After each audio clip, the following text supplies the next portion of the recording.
We'll speak to Dan Perry, who's an Israeli affairs analyst and the former regional editor of the Associated Press in the Middle East, joining us from Tel Aviv. Thanks for your time. From your understanding, where do things stand right now when it comes to this bridging proposal? There's a great deal of confusion because Hamas, to my knowledge, has not accepted the bridging proposal. It accepted Adam Boehler's parallel, separate proposal to establish good faith, perhaps, by releasing Idan Alexander, the U.S.-Israeli dual citizen, and the bodies of four American citizens who were hostages as well. But it may be that Hamas is walking away from that as well, because they have now established conditions for that also, which would be a continuation or a commitment by Israel to implement the entire deal. Witkoff's bridging proposal is an effort to buy time. It falls short, I think, of a commitment by Israel and by the U.S. Implicitly to actually implement the deal that they agreed to in January. And the reason why is clear. That deal, even though Israel agreed to it under U.S. pressure, is extremely uncomfortable for most Israelis, because it does leave Hamas in power, and it has potentially fatal consequences to the Israeli government. To what extent are those part of Netanyahu's calculations? I mean, he didn't really respect the first phase of the ceasefire, right, with continued violations. He's disregarding the second phase of the ceasefire. So you were saying a moment ago that this could be a way for the U.S. to just kind of put a pause on things until it figures out what to do next? Well, I'm saying that they need to buy 2 weeks of time. If he agrees to implement the deal to its full conclusion, then the far right in the government will probably refuse to pass the budget and bring down the government. At least that is their threat, and it's a credible threat. So they're trying to buy 2 weeks for Netanyahu to secure his government past this hurdle.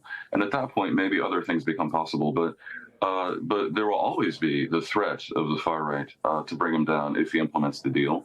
I'm not sure there's a way around this without other factors coming into play. For example, a very serious plan being presented by the U.S. with Arab world support that would show that there is a pathway to getting rid of Hamas, even if Israel does not resume the war. You were mentioning the U.S. envoy, Adam Boehler, just a moment ago, who now we know has had direct negotiations with Hamas. Look, we also know that Israel is entirely reliant upon the U.S., right, for both military as well as diplomatic support. And in light of these discussions that happened, and in light of Trump's approach, which seems to be shrugging off traditional allies like Europe and like Canada, for example, the most recent ones, does this worry Israeli officials? It worries the more sophisticated ones. In the short term, it kind of looks like Trump will support Netanyahu no matter what. And he's more than hinting that if Israel returns to the fighting, then it will have American support to do whatever they want. Really, the major guardrail upon the Israeli government is Israel's own public opinion, which does not want a resumption of the war, certainly if that is understood to endanger the lives of the hostages, which I think it gravely would. So they have carte blanche from the U.S. On the other hand, you're absolutely right. Trump is unpredictable, difficult to really count on, and seems to not have a values-based support for Israel. I mean, Israel and U.S. have a relationship that's based on shared values. Trump basically has none. And so it doesn't take a genius to see that under some circumstances, he could turn on Israel. But in the short term, he's very much aligned with the Israeli view that Hamas must go. How to resolve this with his own insistence in January that Netanyahu sign a deal that implicitly leaves Hamas in power, at least for the short term, is indeed difficult. All right, we'll leave it there. Consistency, that'll be the main thing. Dan Perry, Israeli affairs analyst. Thanks for speaking to us from Tel Aviv. We'll now speak to Dan Perry, who's an Israeli affairs analyst and the former regional editor of the Associated Press in the Middle East, joining us from Tel Aviv. Thanks for your time. You know, this bridging proposal that was put forward by Steve Witkoff, is this a way for the U.S.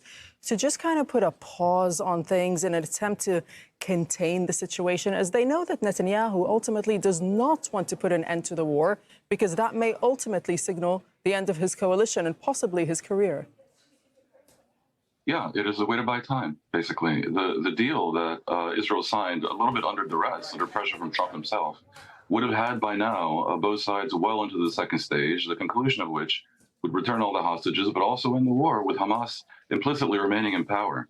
That implication is very much not desired by the government of Israel, but they did sign on to it, and they're currently trying to back away from it. So there are two things happening here.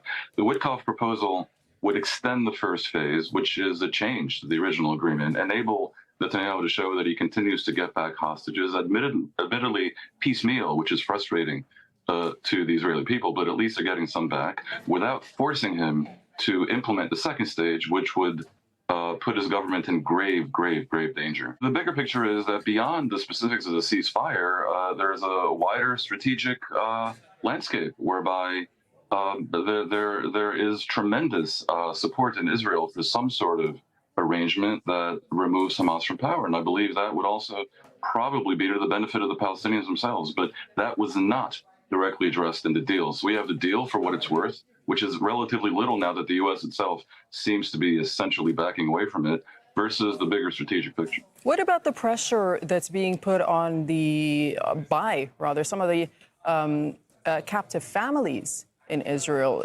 Is that affecting the government at all in its dealings or its thinking going forward? It's affecting the government somewhat because the government has supports, a small majority, but a majority in the Knesset, and that majority has been, for the duration of a year and a half of war, seemingly almost impervious to what the public wants. However, it's kind of understood that elections will occur probably within about a year, maybe less. They have to be held in a year and a half. And then as they approach, public opinion becomes more and more relevant. And public opinion in Israel very much does not want a resumption of the war, mainly because that would sacrifice the hostages' lives, probably. But beyond that, the war carries a cost. The public opinion also wants an inquiry commission into the entire debacle beginning October 7th. The government has been ignoring that, but they can't ignore it for much longer. And the hostage families, so right out of the central casting, unbelievably telegenic and articulate and sympathetic people are really hammering the government and public opinion, and are a big factor for determining the outcome, which is that 70 to 80% of the people in Israel want to prioritize the hostages and do want to end the war. Okay, we'll leave it there. Dan Perry, Israeli affairs analyst, thanks for your time. Pleasure.